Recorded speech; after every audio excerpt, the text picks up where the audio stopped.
Welcome to Democracy Now!, democracynow.org, the War and Peace Report. I'm Amy Goodman. The Supreme Court has dealt a major victory for marriage equality by rejecting appeals from 5 states that sought to ban same-sex marriage. The decision leaves intact lower court rulings that struck down same-sex marriage bans in Virginia, Utah, Oklahoma, Indiana, and Wisconsin.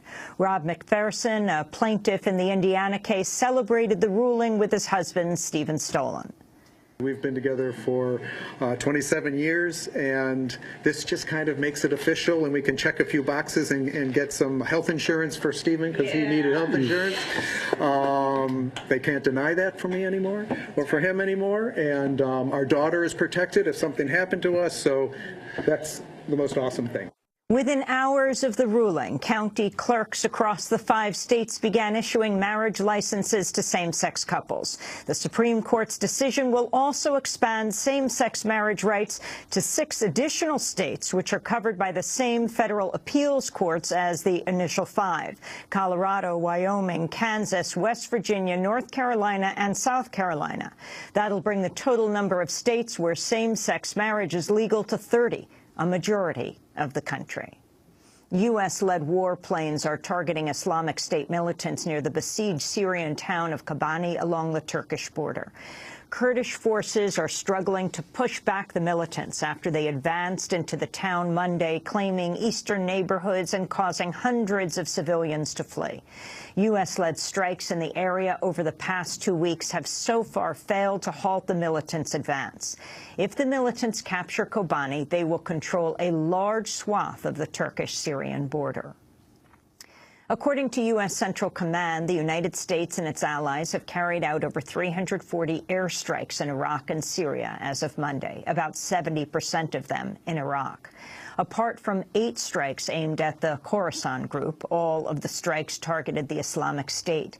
Central Command says the airstrikes hit combat positions, training camps, and arm caches, and destroyed or damaged more than 300 vehicles, including dozens of U.S.-built Humvees taken by the Islamic State from Iraqi forces. Central Command also said it's begun flying helicopters in Iraq for the first time as part of the campaign. The step could put U.S. troops at risk of fire from militants on the ground. A new report finds a large percentage of the ammunition used by Islamic State militants in Iraq and Syria came from the United States. The London-based group Conflict Armament Research analyzed small-caliber ammunition recovered from the militants. While the cartridges it recovered originated in 21 countries, including China and Russia, nearly 20% of them came from the United States. The report states, quote, IS forces appear to have acquired a large part of their current arsenal from stock seized from or abandoned by Iraqi defense and security forces. The U.S. gifted much of this material to Iraq, they said. More than 100 people are missing after a boat carrying migrants from Syria and sub-Saharan Africa sank in the Mediterranean Sea off the coast of Libya.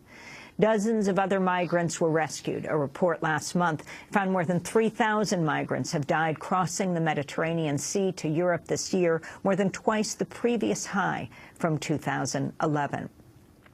A U.S. drone strike has killed 6 people in northwest Pakistan. Unnamed intelligence officials told Reuters the target was a suspected militant training camp in the Shawal area of South Waziristan. Tuesday's attack was at least the 3rd U.S. strike on the area in 3 days. The 2 earlier strikes killed 5 people each on Sunday and on Monday. Kenyan President Uhuru Kenyatta has announced he's temporarily stepping down in order to face charges of crimes against humanity at the International Criminal Court. Kenyatta and his deputy, William Ruto, both stand accused of inciting ethnic violence, which killed 1,200 people after Kenya's 2007 election. By turning power over to Ruto during a hearing this week, Kenyatta will avoid becoming the first sitting president to appear before the court. He said he took the step to preserve Kenyan sovereignty. I now take the extraordinary and unprecedented step of invoking Article 147(3) of the Constitution, and I will shortly issue the legal notice necessary to appoint Honorable William Ruto, the Deputy President, as acting President while I attend the Status Conference at The Hague in the Netherlands. The U.S. practice of force-feeding hunger-striking prisoners at Guantanamo Bay is receiving an unprecedented public hearing in civilian court. The case involves a Syrian hunger striker imprisoned for over a decade. Abu al-Diab remains at Guantanamo despite being cleared for release in 2009. He's been on hunger strike periodically for 7 years to protest his indefinite detention. Diab's attorneys are challenging force-feeding practices, including forced cell extractions where prisoners are hauled from their cells for force feedings by a team of soldiers in riot gear, as well as the use of what prisoners call the torture chair, where their heads and all 4 limbs are restrained as a feeding tube is inserted in their nose. The Justice Department tried to keep this week's hearing secret on national security grounds, but U.S. District Court Judge Gladys Kessler rejected that request. She also ordered videotapes of Diab's force feedings to be publicly released after they are redacted. Former Guantanamo prisoner Mohsen Beg has said he offered to help secure the release of British hostage Alan Henning, who was executed by Islamic State militants last week. Beg, who heads the prisoner advocacy group CAGE, spent 3 years in U.S. custody without charge or trial and was recently rearrested and held for 7 months on terrorism charges in Britain.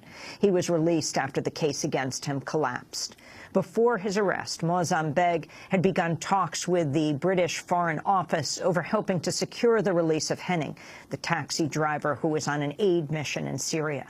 Beg told the BBC he wanted to send a video message he believed the militants would heed. I can make a video message, deliver it in the language, the terminology, the wording that Islamic State would understand, to say that I myself was a former Guantanamo prisoner dressed in orange, or facing execution possibly because the Americans had built the execution chambers. Abu Bakr Baghdadi himself had been a prisoner of the Americans. So it was a very heartfelt, very direct statement that I wanted to make in the Arabic language.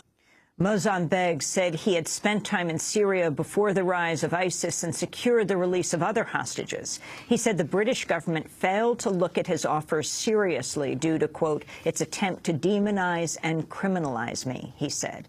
To see our interviews with Mohsen Beg over the years, we went to Britain to interview him after he was released by U.S. authorities. You can go to democracynow.org. The Mexican government has sent federal police to take over security in the southern state of Guerrero following the disappearance of 43 students and the discovery of a mass grave with dozens of burned bodies.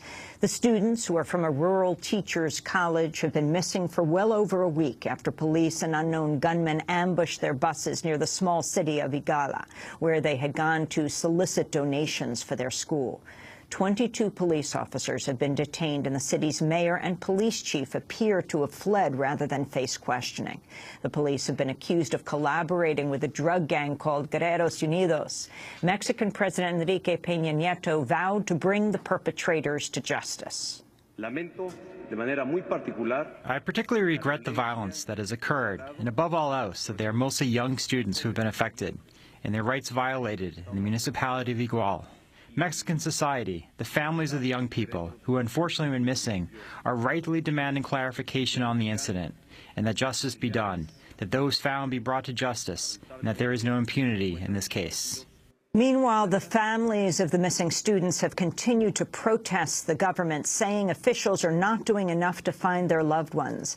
Macedonia Torres, the mother of a missing student, said authorities would do more if it was their child missing. They will move heaven and earth to find them. This is what we're going to do. We're going to do whatever it takes to find them, and we will not rest until we do. Women's health providers in Texas have asked the Supreme Court to block sweeping anti-choice restrictions that have gutted abortion access in Texas. A decision by a federal appeals court last week allowed hospital-style building requirements to go into immediate effect, shuttering all but 8 abortion facilities in Texas that previously had more than 40. It also forced the only 2 remaining clinics in the Rio Grande Valley to close. Abortion patients who arrived at Whole Woman's Health in the city of McAllen Friday were told the nearest legal abortion facility was now about 4 hours north. Whole Woman's Health and other providers have filed an emergency application asking the High Court to intervene, saying, quote, "We're being forced to turn women away from safe, compassionate health care simply because of our politicians' ideological agenda," unquote. Immigrant women imprisoned in South Texas have accused guards of sexually assaulting them. The Karnes County Detention Center just opened in August. It's run by the private firm, the Geo Group. The center holds more than 500 mothers and children, most of whom are seeking asylum after fleeing violence and persecution in Central America. A federal complaint filed last week says guards are promising women help their immigration cases in return for sexual favors and removing them from their cells at night to sexually abuse them. We'll have more on the new family detention center as well as on the crisis of abortion access in Texas on Wednesday when we broadcast live from San Antonio. Members of the Ohio Student Association have occupied the police station in the town of Beaver Creek to protest the fatal police shooting of John Crawford.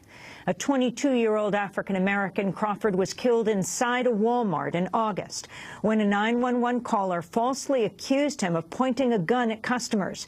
In fact, Crawford had picked up an unloaded BB air rifle, which was on sale at the store. A grand jury declined to indict the officer who fatally shot him.